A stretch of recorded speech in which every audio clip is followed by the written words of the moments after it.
Hello, hello. It is Justin Coletti of SonicScoop, and I am here with one Dennis Jones, aka ROC.am, known to his friends as ROC.am. He is a producer, engineer, mixer, artist, really most notable, I think, these days as a mixer. He's a tremendous number of mixing credits with a whole bunch of super huge artists, not only in stereo, but also in Atmos. He's been doing a ton of Atmos mixes, not only on new releases, but also on some classic catalog releases. So excited to have you here. Rock, how are you doing today? Feeling good, man. Such a pleasure to be here and just to connect with the people, man. That's just what it's about. So thank you so much for having me. Yeah, pleasure, man. Nice to have you here. And we are going to be connecting with the people because you guys can type questions into the chat box. I'll be reading them out, taking all the best questions and giving them to Rock. Before we get into it, I got some questions of my own. And before I get into the questions of my own, I got to give a couple of quick shout outs. Big shout out and thanks to Cali Audio for sponsoring this one. Rock just did a masterclass. In case you missed it, there's a main masterclass. We've got the link down there in the comments and in the description. Check that out. He did about an hour and 15-minute masterclass all about mixing. He mixed a track top to bottom in there, showed us everything he did, really pretty much all in the box using plugins. And he took it first stereo for the first 45 minutes. He shows us a stereo process, and then he breaks into breaking it out into Atmos. The sponsors on this one that make it free to the public were Cali Audio, and they are a very natural fit because Cali probably makes some of the most affordable performance pro monitors out there. So if you want to get an affordable Atmos system, Cali are a great way to go.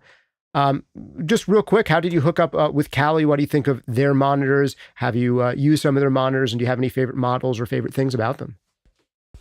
Yeah, man. Funny story with Cali Audio. I didn't really know the history or anything about them, just off of, knowing, just looking up speakers and stuff like that. But I was like, I was in LA. I was going back and forth from LA to New York a lot. And I ended up renting an apartment like in Santa Monica, a little small space. Mm-hmm. And I'm like, man, I really need like to be able to like make music or do something here. I was working at a big studio, so I like to have something at home. So I was like, you know what? Let me go online. Let me see, what's available that's in like the near field kind of range, something that's not too evasive, in an apartment complex. And I came across Cali Audio's INUNFs. The Mm. INUNF series is a very, very, very interesting speaker that they created. And it caught my attention just from the design. Shout out to Charles, John, all the guys over at Cali Audio. Um, and I was just like, what the hell are these? Like these Yeah. two little eyeball looking things. And what is this box? So I did some research and I was just looking at all of the videos. And I think Produce Like a Pro did a dope review on them. And I was Mm-hmm. like, oh shit, these are the speakers I need for my house. Like this is Mm-hmm. gonna work. Um, so I had them in my cart, like I know a lot of us do, and they were in my cart, and I was just procrastinating on buying them. And then my assistant was just like, "Yo, man, shout out to Dylan." He was like, "Why don't you just like reach out to Cali Audio and just see if you can connect with them?" And I was like, "All right, we'll see." So he reached out to them, and then I got an email back from Lev, who like runs all of their marketing, and he was actually like he was like, "Wow, you're really interested in these?" And I was like, "Yeah, I read all the reviews, and I'm just like, I think these are for me for at home." And he was like, "I'll send you a pair. I'll send it out to you." I was like, "For real?" He's like, "Yeah." Sent them out to me, unpackaged them. The boxing was amazing, and I tried them out, and I'm just like, the concept of what Cali Audio does is like what my true heart to heart, like this is what I believe in when it comes to music, is just like making things for everyone. So getting these speakers, I'm like, you got these two little eyeballs, which are like the tweeters, and then you got this bass unit. But people typically thought that it was a sub because that's just ideally like what we think. But the Right, but it was bass way unit, higher than a sub. Yeah. yeah. So it was actually just like the main like driver. And then, you know, after hearing it and listening to them, I started mixing and doing like my stuff at home on them. And what was really cool about it was that they were so designed for so much in design for like apartments and rooms that they came with this like map, and you can put the map down and you can place the unit depending on how you wanted to arrange it on your desk. And there was like pictures, so it's like a user friendly thing, and it showed Mm-hmm. if your room is shaped in an L shape, or if your room is shaped like this, if your desk is here, this is how you would want to tune the speakers. When I saw that, I thought that was just so cool because I can always remember and think of like when I wanted to get into music and how I wanted to understand just the technicalities of just like tuning, how should my speakers be.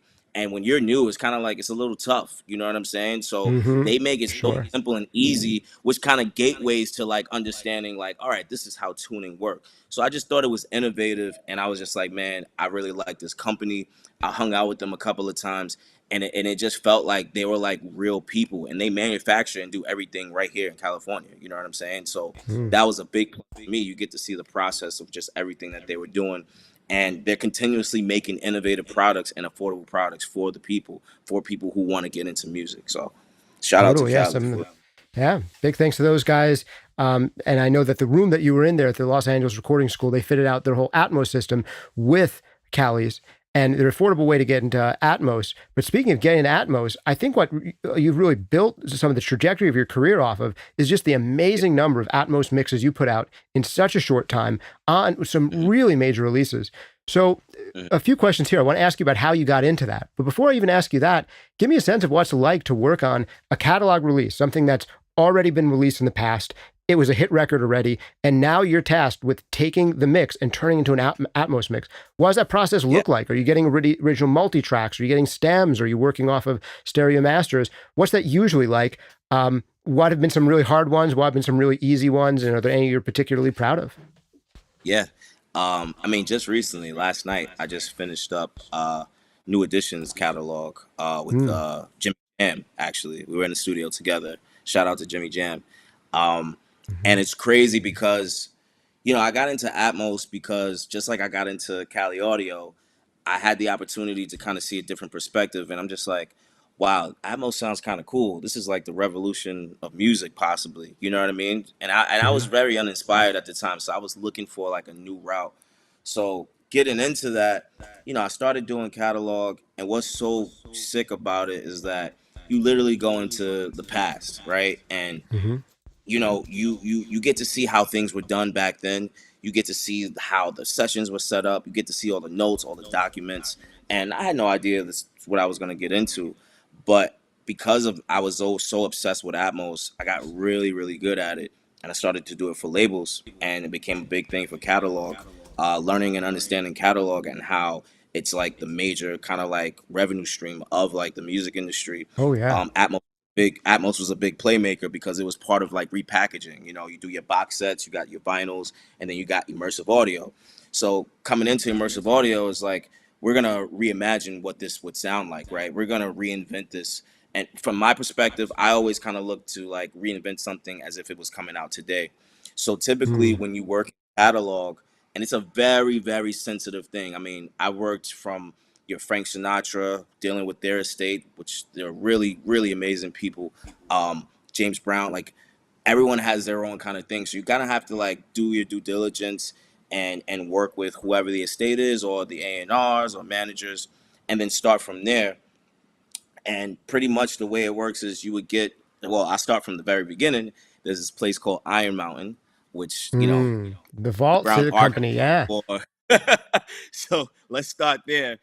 You get a call, hey, we need the assets for this new edition project. Someone goes to Iron Mountain, they pull all the tapes, do digital transfers from the tapes, whatever it is, and then a lot of the times I would have to remix everything that I have from the multis to match the stereo. Right. Now, if I have creative control, I can match the stereo and enhance it to make it sound a little bit more modern. Because obviously, there were, you know, the mixes that they were doing were very different from what they are now, which is really Mm-hmm. cool. So it's kind of like when you get into it, you kind of move a little bit backwards in terms of mixing because you go back in time. So then I found myself doing research, and I'm like, what reverb were they using back in 1970, or what compressors were they using? Or I would even go to like pictures of like the artists in the studio and like zoom in on the gear that they're using, looking at the board, Mm-hmm. and I would try to emulate exactly what that was just to match the feel, and then kind of in a hybrid sense do what I love. You know what I'm saying? So New Edition was a really good example of that because I got that all multi tracks, mixed everything back to stereo, and then I put it in Atmos. And Jimmy Jam we brought him in because obviously he produced a lot of their stuff, and we sat down with him to get the approval. And that's like the due diligence and the respect that you have to do, especially working on catalog. Like I would be very upset if, you know, another person was working on something that I built from the ground up and reshaping it, reimagining it without my consent or even me knowing. So, Mm-hmm. you know, I always like to reach out and like go and talk to whoever it is that was a part of that. And we sat down and we had kind of like we went back in time, man. I mean, I played a record. He told the story about it. We got it all on Mm-hmm. video and stuff too. It's gonna come out. And All he's right. just like, yeah, man, this is what happened. You heard that right there? Like, this is what happened when that happened. And you know, we built like some musical chemistry to kind of get what he wanted and what he remembered that really made that record iconic, and kind of like mesh it with what I did. I did a lot of enhancements, like with the low end, bringing out vocals and things like that. And when you have the creative control, that's when Atmos can really be very interesting, and people can see the perspective on it. Because a lot of times it's like people are just thinking, okay, Atmos, you can put things here, left and right, but you're literally just recreating the music and building a new story. You know, this comes Yeah. from Atmos has been around for some time. You got film, Dolby Vision, all of this stuff. And when I remember watching a film and thinking of Atmos, you're thinking 5.1. This is all about feel. It's all about harmonics. So I kind of pull those same attributes into what I'm creating, and I want to paint a new picture, create a story, and give a new feeling to the record. And people will just feel like they're inside of the music now. Yeah, that makes a lot of sense to me. And I like that you're trying to make this stuff sound like it was made today, because it honestly, even if you wanted to respect it and make it sound like it was made back then, that could be really hard, number one, to even get there. And then second of all, even if you did that, you know, modern sensibilities are different than old school sensibilities. And there's certain records that I hear and I kind of wish that they were remixed again today with today's low end and stuff like that. But then there's certain records that are of their era, and I don't want them messed around with. Like, I think of, you know, like some 60s or 70s, like Al Green or James Brown. I'm like, I want that to stay the way it sounds. Like, the production quality is part of it. But then there's other records where I'm like, I want that amped up. I wish that they were mixing this today. So Yeah, it absolutely, definitely changed. man. All right. So question here. What have been some of your favorite projects that you've done so far? You mentioned the one with Jimmy Jam recently, doing the New Edition stuff, which is big for anyone who knows, you know, R&B from the, oh man, what is New Edition's career? Spans 80s into 90s and even later, or what's the arc of that career?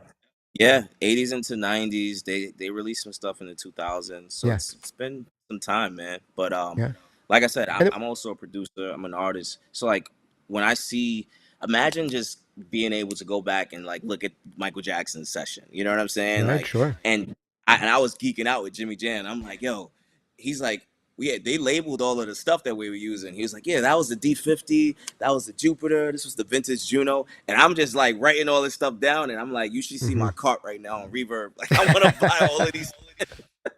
Yeah, I hear you. And it, you know, I think Atmos, this, not that it's a misconception, but you know, I came into Atmos, and obviously, you know, engineer, you're mixing, but I think Atmos is more on production and arrangement, and just kind of like it's something new, because when I jump into it and I listen to stuff, like the perspective that it gives me and the inspiration, it just kind of unlocks and opens doors to just everything. When I go back into my stereo mixes, like I'm still thinking I'm mixing in Atmos. You know what I'm saying? Right. And I think that was really one of the things that I really appreciated from diving deep into it, and really trying to do try to just create what I wanted, was because I wanted the inspiration and I needed something to come back to stereo with. So it was kind of like an anchor for me. And now I just kind of toggle between the two. And like for stereo, I'm like, I need my stereo stuff to be just as immersive as Atmos. You know what I mean? Right. Yeah, and some of the stereo moves that you were making sounded pretty immersive. You know, even some of the immersive things you're doing with the background vocals, we can really feel the vibe, even if we're on just headphones or two speakers. And yeah, some of the things you learn about how space can work can inspire you to bring that feel into stereo.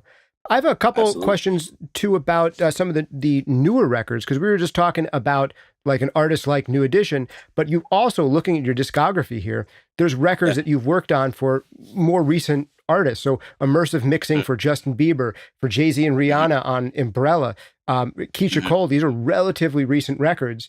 Particularly, we look at some of these Rihanna records that were released in 2016. Now we're talking about modern era. It's less catalog. And I imagine the sessions back then, it's so much easier potentially to get a record starting off closer to where it sounded in the stereo mix. So is the approach for a really modern record that was released in 2016, 2018, is that process different than when you're going vault diving and literally getting the master tapes back from the Iron Mountain?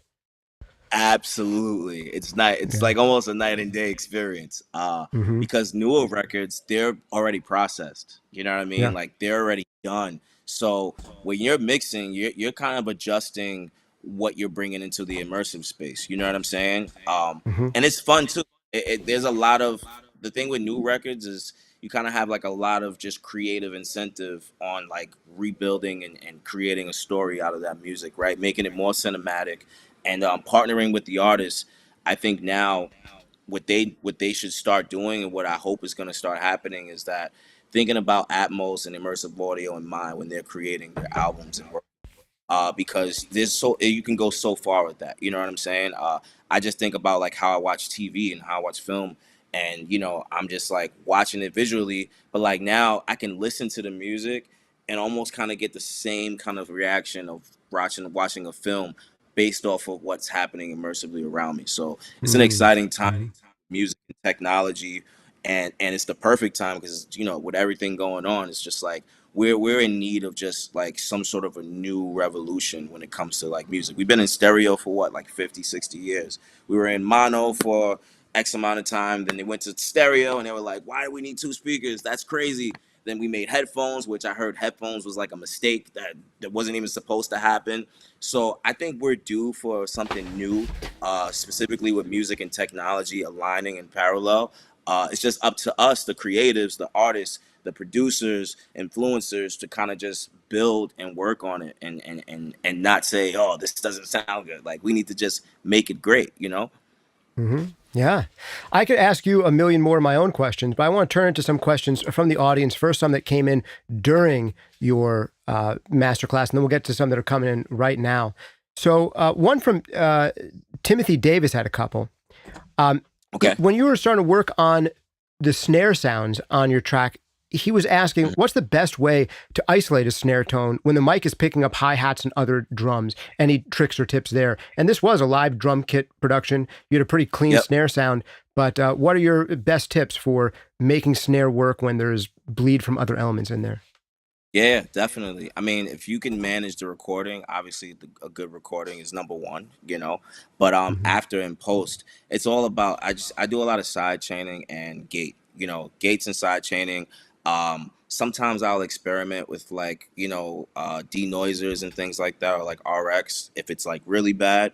But mostly when I get something when it's bleeding, I'll use like a gate and combine it with like multi-band compression and EQ to make it sound natural and bring things back in. So. Yeah, sweet. One thing I'm going to shout out here real quick, just because I've been wanting to hit people to this, because these guys came on this channel not so long ago. It was these folks from AIX DSP. They had this thing called multi-band gate. And as soon as I saw this thing, I'm like, oh my goodness, this is so obvious. How come no one invented this before?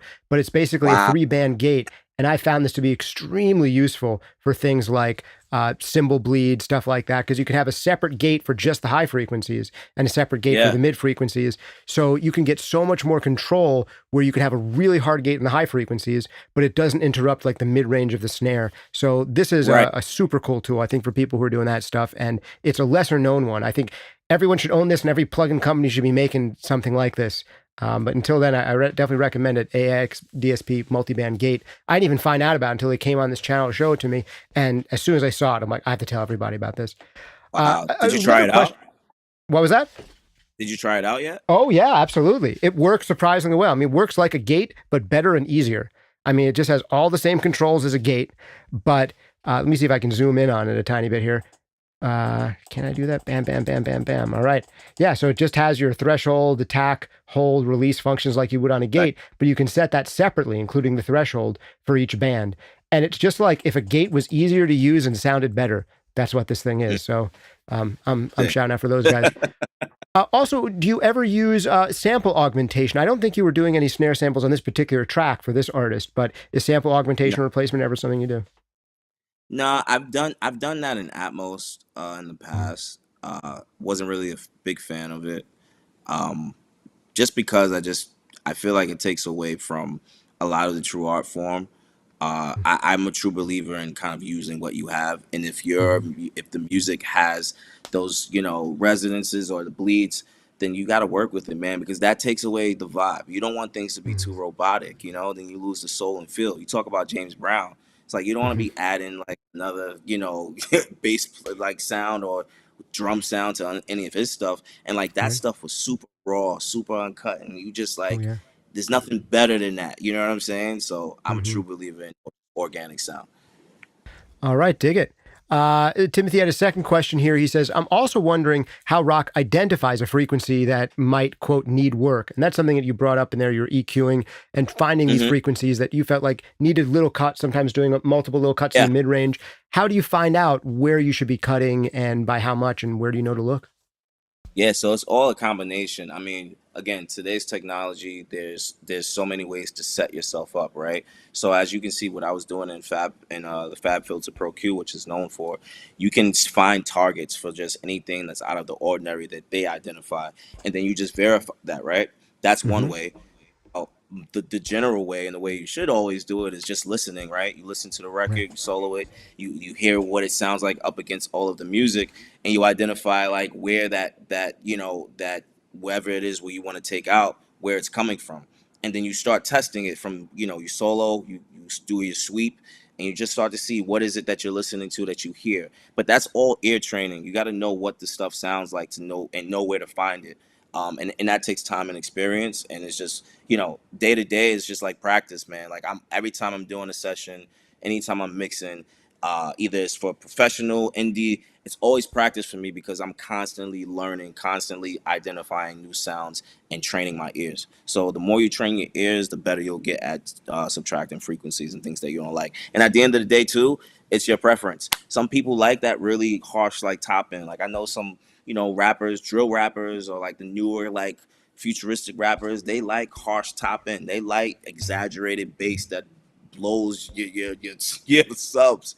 It's all preference. And if you're creating and curating a sound, that's what you should focus on. Obviously, there's standards and things that people do, but again, I'm a true believer in just crafting what you believe is right. So.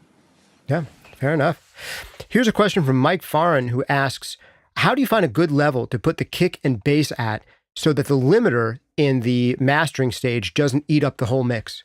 So he's asking about, I guess on his mixes, kick and bass, which have the most level out of any instrument, especially if you're not EQing some lows out of them, they're triggering his limiter like crazy. So how do you do that? Get a kick and bass that feel loud, present, bombastic, but doesn't crush Mhm. the rest of the mix when it's getting hit by a mastering limiter. I mean, I don't think there's I don't really believe in finding the level for the bass and kick. I think it's all about a balance, right? You should start off when you're mixing, at a lower dB. Mm-hmm. I used to kind of like look at the colors, right? But I don't like to get too visual. And I'm like, yo, let me make sure that it's at, like a -8, which is like green, or just tapping on yellow. Because then as you're building and you're adding stuff, you're increasing more and more volume. So if you start low, you can build moderately and you kind of toggle and create balance, you'll be able to kind of gauge like when that bass is starting to hit your limiter and starting to peak.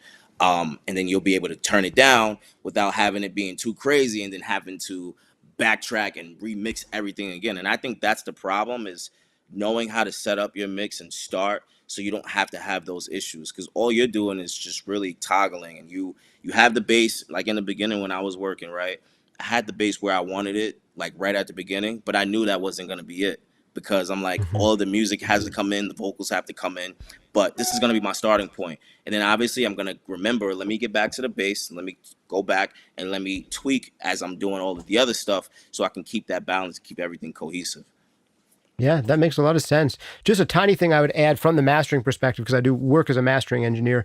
And I would say that the big thing that happens for me when the kick or the bass is hitting things way too hard at the mastering stage, it's often because the mixer is trying to get all of the impact of the kick and the bass from the low end. And I think one thing that you realize and do well in your mixes is that really making the kick and bass audible isn't necessarily about putting a ton of 60 hertz, 80 hertz, 100 hertz into it. It's often finding a place in the mid range that instrument's supposed to speak. So Yes. sometimes we get into this trap of, I can't hear the bass, I'll just turn up the volume. And you're turning up all this maybe 60 hertz that you don't even hear on your speakers. You might have, I don't know if you're mixing on NS10s or whatever they are, or some small system, maybe you don't even hear that level of bass that you're getting, but it's definitely hitting the meters, and the mastering engineer and his big speakers are going to hear it. So instead of sometimes just boosting kick or bass, finding a place they're supposed to speak and live in the mid-range and boost that instead of the overall level can be a good way to get them more audible without, just hammering the mix bus with a ton of low end. All right. I'm not sure how to pronounce this username, but Jixerdy maybe says, I know that Rock has had a bunch of life-changing moments up to now, but I was wondering which moment he thought of as being a turning point for him that changed either the way he works or what kinds of opportunities he has. Any big turning points in your career that you can point to, whether either success-wise or the way that you approach mixing-wise, anything like that? Yeah, absolutely. I think my moment was when the Rihanna project came around. And I always had this theory when I was just like, you always want to be the guy that does everything no one wants to do. Because then when you look around the room and the people look around the room and see just you, that's your shot, right? And I kind of built my career off of that because I had no intentions on being an engineer. Like I was an artist, still am, and I did it because I didn't want to pay for studio time, and I just got really good. So, one thing led to another. I remember this was 2020. It was either 21 or 22 around Super Bowl time. Rihanna was doing Super Bowl, and we were ending the quarter with the label. The labels usually end the quarters like mid-December or whatever the case is. So I got an email from one of the execs, really good friend of mine, and he's like, "Hey." It was a mass email. He's asking a bunch of engineers, like, "Hey, you guys gonna be around for the holiday? Just want to know and see who's around, just in case anything comes up." And this is Christmas, and I'm just like, I'm like, I'm around, and even if I wasn't gonna be around, I still said yes. And I remember it was like December 23rd was the date, and I was one of the people that replied, and I woke up one day and I'm checking my email and I see like this email like with CC from people from Rock Nation and all of this stuff. And they're like, "Oh, here's Rihanna's catalog. We need this done pre Super Bowl for release." Da da da da. And I'm just like, "What?" So I call him. I'm like, "Are you serious? Is this like your entire catalog in my email? You want me to mix this?" He's like, "Yeah." So did that. It was really cool and a great experience because I partnered with people from Apple Music. Shout out to Prophet. Shout out to Reflex. They came in and they were really like some true supporters in this with me on the approval process. Jay Brown was involved, and it was just such a crazy journey. It really pushed my limit because we were on a serious time crunch, and I mixed about like 4 or 5 albums, but I ended up like mixing an album a day. So I was working like 15-hour days, like rushing, but like bulleting through these albums because we wanted to hit that target time deadline to be prepped for Super Bowl. And then like we had to figure out like how we're gonna get Rihanna to listen, if she's gonna listen, if we can get Jay Brown to listen. And then it was cool because like we were like figuring out ways to get them in the studio. And obviously we didn't know she was pregnant, but she was pregnant with her baby, and I think she didn't want it to be public, so she wasn't coming out to the studio, and she wasn't letting herself be seen. So I remember going to like Best Buy and like buying an Apple TV and getting a Sonos set up, and like the guys over, the engineers over at the other rooms, the other place, they went and set up like an entire like immersive setup for Jay Brown to listen to. So we had to like do the mixes, bounce them out to MP4s, put them on an iPad. I would give the iPad to the people at Apple Music, and they would go take it to Jay Brown's house to play through the Sonos system, which we use Sonos systems as a good reference for just to see playback and listen, and that's how we did the approvals. You know what I mean? And from there, the music came out. It was probably one of my best kind of like catalog projects. And because we rushed and we're not human, a lot of things happened. There were errors. There was this one record I think was called Faded, and I believe it was like a Pro Tools bounce error, but it kept repeating, like it was like looped and it was like Mm. distorted. So the way we found out about it was on Twitter. Rihanna's fans were like, they were digging all of the mixes, but like her fans was like, "What is going on with Faded?" Da, da, da. And they were like going crazy on Twitter. So I get an Hmm. email like 3 o'clock in the morning. It's like, this is already out. They're like, "What's wrong with this song?" And I'm like listening. I'm like, "Oh shit! I don't know how this happened," but right then and there, I'm up out the bed 3 a.m. and I fixed it, re-uploaded it. We got it back, and I'm just like, wow, the fans really are the true quality control. You know what I mean? And Yeah. that's when I started to listen and pay attention to like what they were saying. And it kind of, feedback is key. We all kind of like, we have our egos, we have our insecurities, but it's always good to get perspective and to see what other people are saying. That's why I was telling you, Justin, like I love doing this because I've never really done a master class, and I didn't even want to call it a master class because I'm not really a teacher kind of person. I'm just like, yo, let's have a session, let's lock in, let's have a Hmm. session. But it's good to see perspective in what people are saying and getting the feedback, because then you could take that feedback and take it with a grain of salt, or you just you kind of like build off of whatever you think is right or wrong about that. And that's what music is. That's what building in this industry is. And we need a lot more collaboration and just people, in communities, making it better. But overall, like Rihanna's thing was huge. Super Bowl came out. Apple had spatial audio, and that really put me at a really high pedestal in my career, where they were like, all right, we like this guy. And I started working with other people like her, and I spiked like just different artists through that. So that was great, and continuously staying humble and working with more and more people. And I love to really do things that I don't normally work on too, because a non-traditional approach kind of creates something that's new. You know what I mean? Yeah. People say they're like, yeah, this is kind of wrong, but it's like it's not that it's wrong. It's actually just different. You know? Mm. So Yeah. Totally. I hear you. Beautiful stuff. Jordy has yeah, man. another question, which is, um, can you think of anyone, catalog artist, who'd really love to mix their album in Atmos that you haven't gotten to yet? Are there any names you want to name of records that you'd love to be able to do the Atmos mix on that haven't been done in Atmos yet? Man, uh, I would say it's not really deep catalog, but Kanye is one of the people that I would love, like 808 and Heartbreaks. That Hmm. was like one of my breakthrough albums, and Right. he really changed the paradigm a little bit with sound, going back into that 80s synth with 808s. I would love to jump into that and listen to that in Atmos. Um, I remember, I'm not sure if Aerosmith, Steven Tyler's stuff was in Atmos, but we were like doing some stuff with his singles. And he actually came in the studio one day, and like meeting him, I was like, yo, this guy is literally made for this format. And he just kind of like dived right into it. But like Hmm. most of the people who are very just out there and just already had space in stereo, like their music will be just phenomenal in Atmos. So Yep. I believe that. All yeah. right. A couple questions that are coming in live right now. Louis Villa says, "Rock, my brother, salute you. What is the one Oh my plugin?" God, Louis V. He says, "What is the one plugin that you have to have when working in the immersive space that you can't live without?" Soothe. Sooth. Soothe, soothe, soothe, and soothe because I guess with the curve, with the immersive curve, when you bring things out, they tend to be a lot harsh on the top end of the spectrum. Mm. Um, and like with vocals, with certain instruments, and I think it has something to do with just like how close it is to you, or Mhm. and just the I guess maybe just the curve, just the standard curve.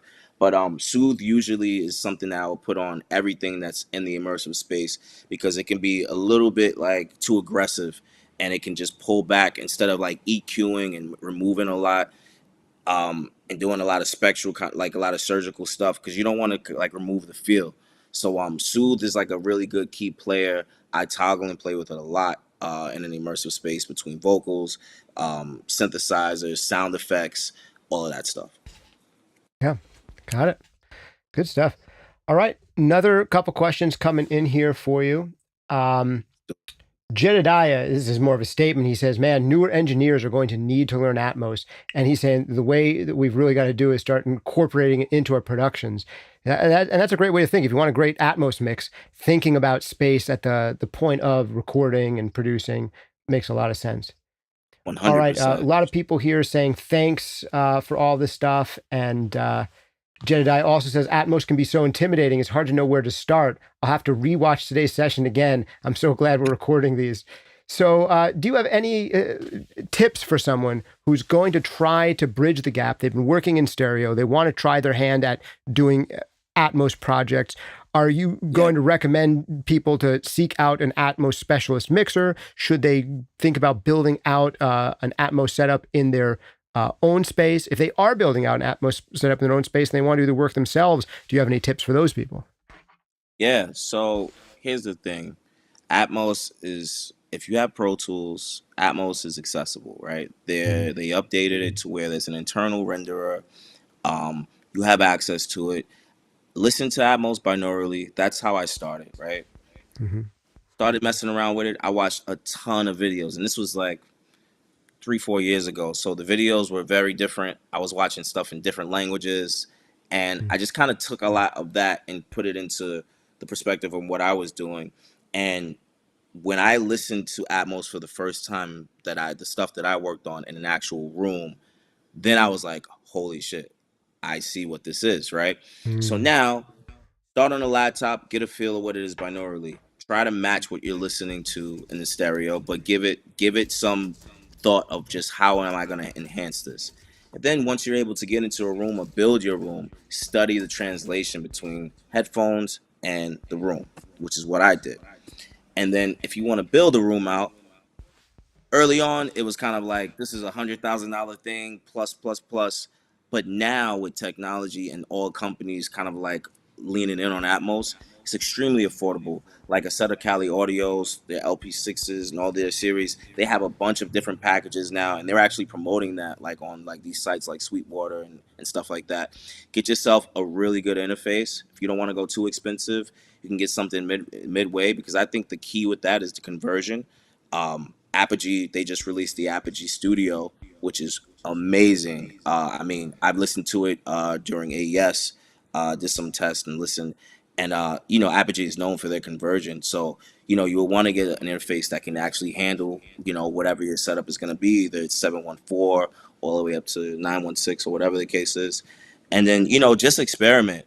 Start minimal and experiment. There's a lot of, room EQ wizards that came out specifically for immersive audio. So if you're concerned about how to EQ it, there's a lot of that. And Dolby, they have such a huge, reliable resource, like a bunch of resources on their website and with Dolby Institute on how to get Atmos set up in your home, either as DIY or in a professional setting. So just like any new thing you want to geek out on, any new set of gear or whatever, you just do your research and due diligence and see and find the starting point that's comfortable for you. And then you just start from there and just leverage. Sweet. Yeah. We're going to be doing another Q&A this Thursday coming up with the guys from Cali Audio and the guys from Audient about exactly this idea, getting started in Atmos. Like, how much does it really cost? And with the Cali Audio monitors, with the LP series, you're talking about monitors that are like $150 each. So you need a bunch of those. But now we're talking about, something like $3,000 to $5,000 in monitors and maybe another 3,000-ish interface potentially. Apogee was one of the ones that Nate from Cali mentioned as being an affordable option these days for interfaces. Another one he mentioned was Audient. They have this new, I think it's called an Auria interface, and the Audient guys are going to be on that live stream too. And we're going to be answering all the questions for people who are interested in getting into Atmos. How much would it really cost? What do you really need in speakers, in converters, in your interface? What do they have to be capable of? So if you got questions about that, tune in for Thursday. Make sure you hit like and subscribe and hit the notifications bell so you can be alerted to that video when it's coming out. All right, another question here from Mike that just came in, appropriately about mics. I know you're not, I don't think you're recording as much as mixing these days. I know as an artist, you're probably recording yourself, but I think most of your work for others is mixing. Correct me if I'm wrong. But he's asking, Yes, can we ask Rock what mics he'd recommend for today's sound? So, any mic recommendations for people out there? man, it's it's not really a recommendation. It's really like what you like. You know, me Mm, personally, I like vintage gear. I like vintage mics, like a vintage U67, which is like probably like 12K right now. That's mhm, like something I love. I love tube microphones, but it all depends on what you're doing. You know what I mean? A lot of rappers, they like U87. They yeah. like your Neve tube tech. You know, my thing is just, you know, there's like that time where it's, you know, hey, this is the standard, this is what everyone's using.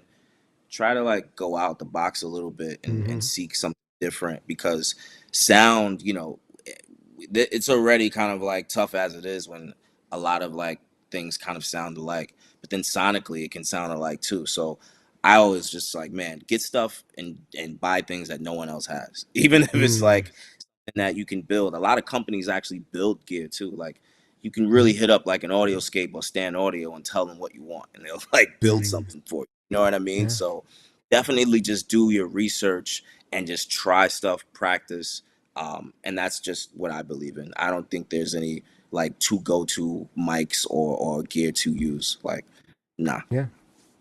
I hear you. And one thing that I got to recommend that I feel like I might not have recommended in the past, but I was really amazed when I was trying them is recently I was doing an evaluation on this channel of all the different modeling mics there are out there. And there's basically the Universal Audio, the Slate, and the Antelope.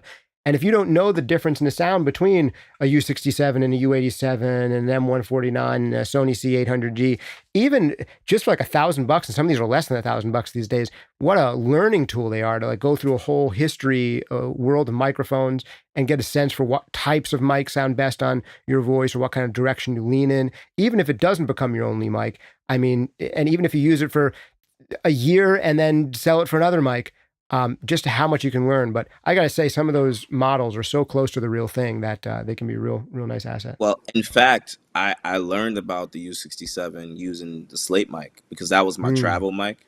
yeah. And I always wanted to have options, right? When I was in a hotel or whatever, and I had the urge to cut like a record or a demo, um, I learned that the U87 was a good mic for my voice, because I really love the bottom and the low end and the body that it has. I'm not really a guy that really likes harshness. I like dark music. I'm a dark mixer because I like to play things a little bit louder than usual.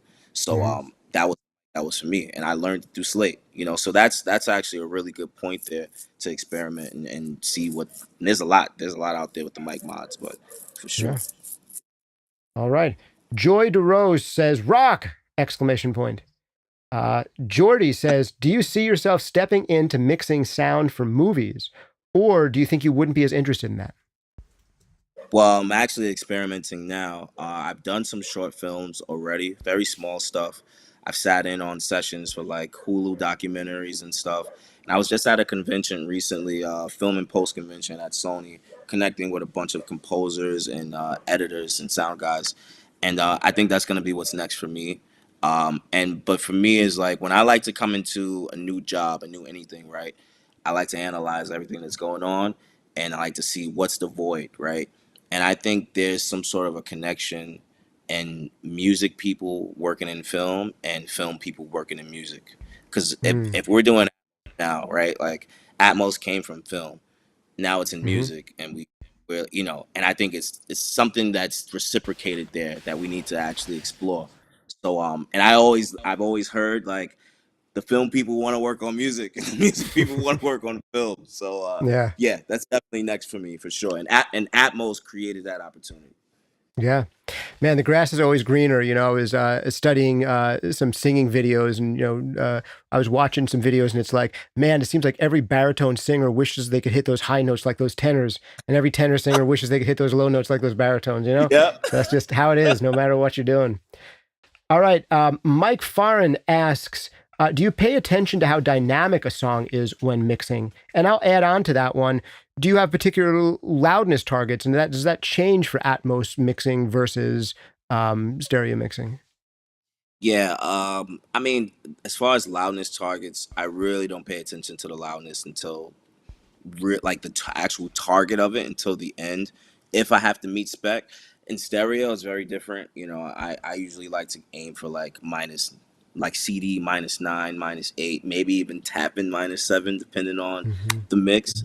And at most, you have to stay at between -18 and 18.5. And I kind of battled this because I was so used to hearing things cohesively at those louder levels.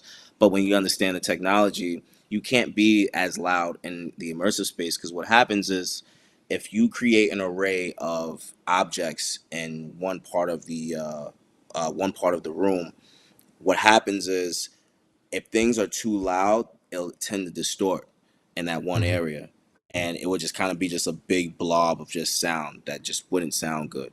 Mm-hmm. And those are the key things that comes into just Atmos, is making sure that the levels are accurate so things can play cohesively and nothing gets unbalanced. Um, I think with technology, that's going to be innovative very much soon. Um, but they're also following a lot of just like, the film rules, but pushing the limits a little bit more because it's music. And there's other formats out there.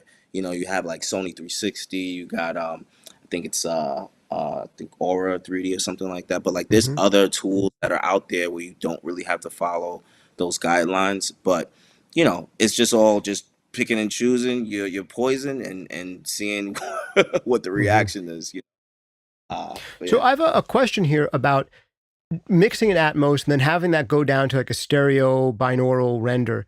I had yeah, heard that initially Apple was trying to roll out releases where they would be playing the stereo render of the Atmos mix by default on people's headphones and laptops. And then there was a lot of people searching for, why does my favorite record not sound the same as it used to? And then people were trying to figure out how to turn it off. And I'm not sure where to, I don't actually listen to Atmos on Apple Music. Most of my listening here in the studio is off of Spotify, and Spotify is what I've been using. I used to use Apple Music back in the day, but I switched more mhm, recently to Spotify. I might switch again. I might try Tidal or something, but a majority mhm. doing Spotify. So I haven't checked in with Apple Music in a while. Are they still playing Atmos binaural renders by default? Are people switching between that, or is it playing the stereo mix by default? What's going on there? Yeah, I mean, so there's a setting on your iPhone that it's an automatic setting for Dolby Atmos enabled music, right? And Mm-hmm. you have to have, to get the real experience, you gotta have one of the Apple products, which would be like AirPods Pro or the Pro Maxes that support it. I think that happened, and I think it was genius, because the thing is, anything that's different. I mean, you're talking about people who have demoitis, and Yeah. they're stuck to whatever this is, right? Whatever the song is, and you got to give people a different perspective. I think that was a test to kind of see, like, all right, everything's in immersive audio. Let's see how people react to it, if they like the difference, just to get data and get feedback, because we need the Mm-hmm. feedback, right? And also to get people accustomed and used to immersive audio. That's another Mm. thing too. Those mixes are different. They're Yeah. not the same, and it takes getting used to. Um, my thing is, I love what Apple did, because they kind of like bridge technology with music, and they said, okay, we're gonna do this format, immersive audio, call it spatial audio, and then they have like the head tracking stuff, and they're creating an experience, And I'm in the gym working out, and I'm like going to tie my shoe, and I'm listening to the song, and it's like I'm under the song now. You know what I mean? So it's like Yeah. adaptive, and that's where we're going. I mean, we're getting robots, and we're getting like robo cars. Like, we're in the future. You can't run away from it. You have AI, you have Apple Intelligence. I just think we just need to get behind all of this stuff, and learn how to use it as tools to just innovate the future of entertainment, sound, and all of that. So yeah, Yeah. That is wild. I could definitely see wanting the immersive experience of turning around and the song moves with me and the bass player's in front of me. And now I move to the right. Now the bass player's to my left. And I could see wanting to explore that. But I could also see being a regular consumer and I'm making my commute. I'm walking to the subway and I turn around the corner and then the whole band is in a different place. And maybe I didn't want that. And maybe that's surprising for me. So I'm glad that they at least have the choice. But another question I right. have here is about adapting stereo to Atmos versus the other way around.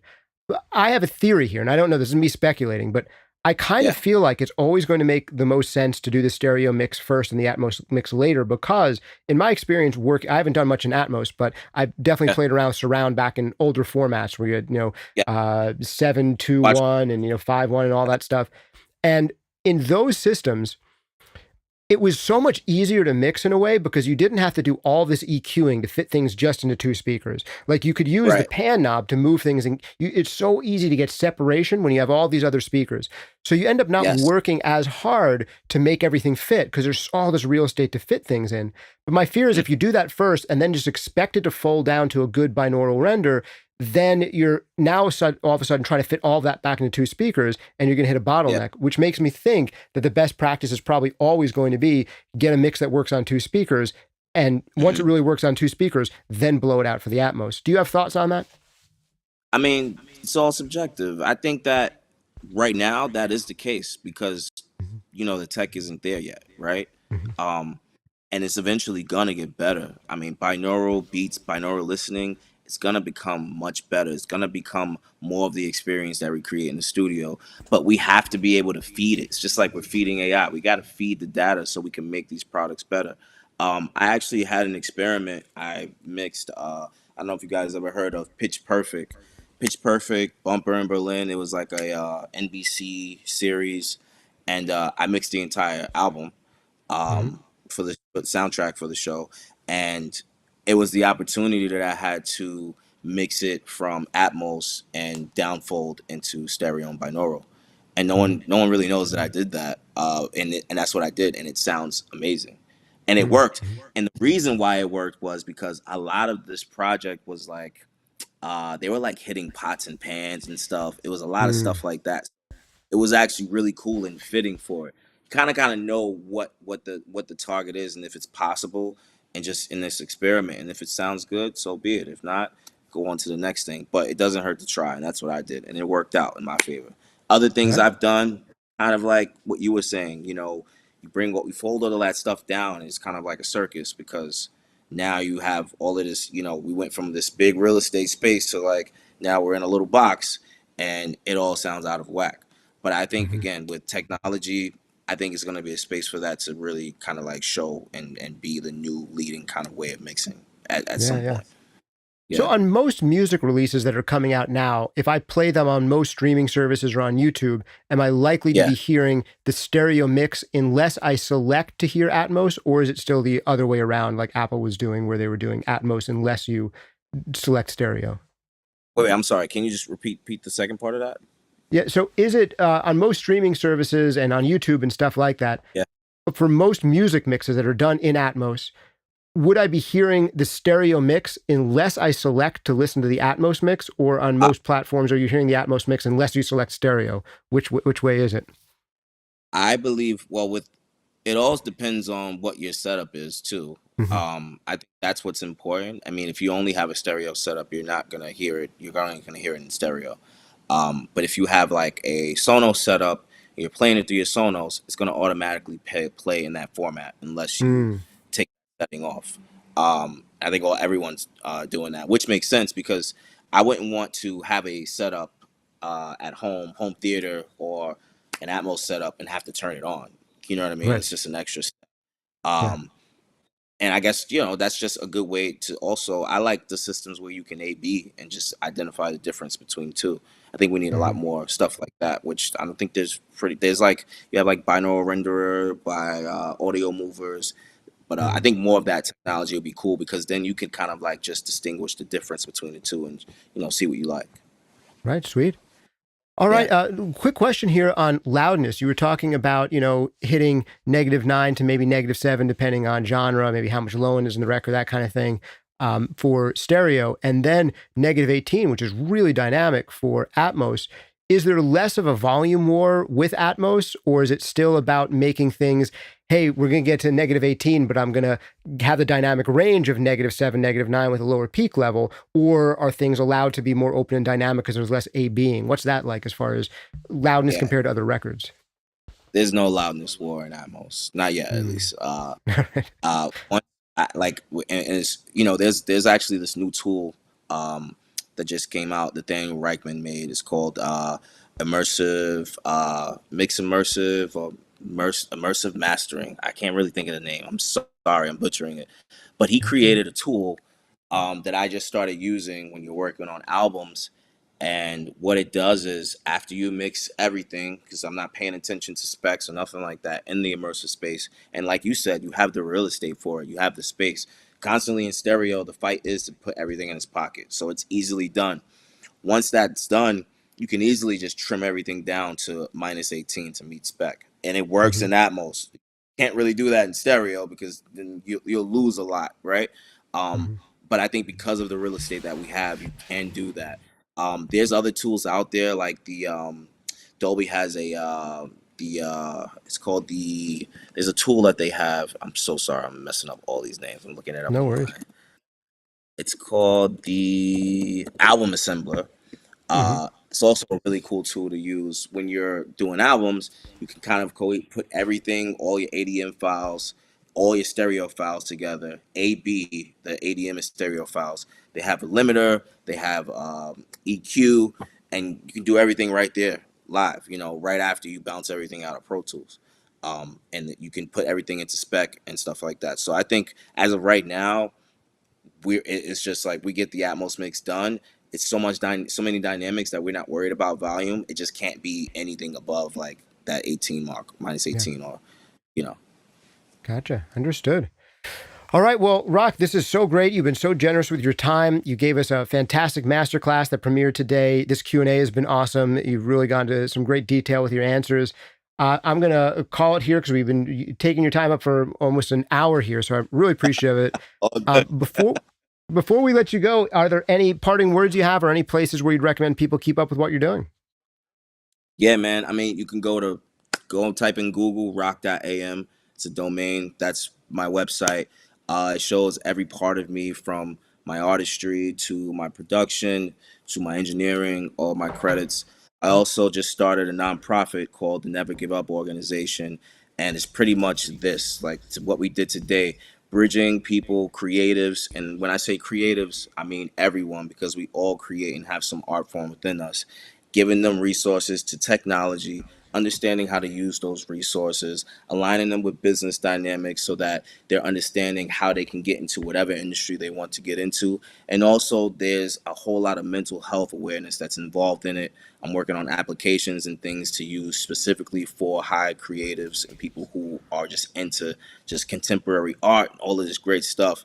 And I believe that right now is a time where we have the opportunity to make changes. You know what I'm saying? And with everything that we have and people coming together and trying new things, we can really change the industry and make it better, make it more of a revenue. More revenue, more direct to artists, finding new jobs and new ways to do things. So the organization is just to align people just with opportunity and just the opportunity with yourself, really. It's an inside job, because that was the struggles that I had kind of coming up in this industry, not having the resources or being insecure because I thought a little bit differently. So definitely check that out, thenevergiveup.org. That's the website for it. It is a landing page right now, but if you leave your email, you can just type it in, leave your email, and stay up to date with what's happening, what classes are going to be happening, what launches we're going to be doing. Going to be doing some cool stuff in 2025, and that's really it. I'm making music right now, working on a project. Just released a record called TLC, and I'm just experimenting right now because I'm super inspired and really want to use my music as the driving tool for like everything that I'm doing in the tech music space. So definitely keep up and reach out if you have any questions. I'm fully accessible. Sweet, man. Oh, It was absolutely great to have you here. It looks like I'm just losing your picture, so I'm going to move over here. But really great to have you here, man. And big thanks and shout out again to Cali Audio. They were the ones who made this totally free to the public. I'm going to bring them up on here on screen again. I want to remind you guys of a few things. One, we are giving away more than $5,000 worth of free gear in the MixCon mega giveaway. So check that out. We'll have the link to that in the description and in the comments down below. Also, we've got more MixCon coming. There's another masterclass coming up next week. And actually, this Thursday, if you are interested in the Atmos stuff, we're going to be doing a whole episode on outfitting your studio with Atmos, if that's something that you're interested in. Check out Cali Audio. They make great stuff. Their LP series are probably some of the best bang for the buck small monitors out there. I think some of these are as cheap as $150 in stores. I'm a big fan of the IN series. These are just incredible. I have a pair of IN 8s. And they're great. I mean, they're not my main mastering monitors. I have even more expensive mastering monitors, but I could absolutely master records on these. They go surprisingly deep, these 8-inch ones, and they are a 3-way speaker with coaxial design, which is really phenomenal. They have recently come out with this new Project Santa Monica. They're higher-end speakers, and these, I think, are going into a lot more high-end Atmos rooms, but also as a stereo monitor. They go shockingly deep for a 5-inch woofer. But really tremendous speakers, the Santa Monica series. Also, another thing I want to hip you guys to is that if you want to support this podcast, the best way you can do it is by supporting yourself with one of our great full-length courses like Mixing Breakthroughs, Compression Breakthroughs, Mastering Demystified, EQ Breakthroughs. All these are guaranteed to change the way that you work forever for the better or your money back. There's a 30-day money-back guarantee on all of those, so definitely check them out. Also, big shout out and thanks to you for being here. And another shout out and thanks to ROC.am. It was great to have him here. Oh, and one more shout out. Man, it's just day of the shout outs here. I've got to say big thanks to the Los Angeles Recording School for hosting this masterclass, letting us do it in their space. All right. Thanks again. This has been Justin Coletti of SonicScoop with ROC.am. See you next time.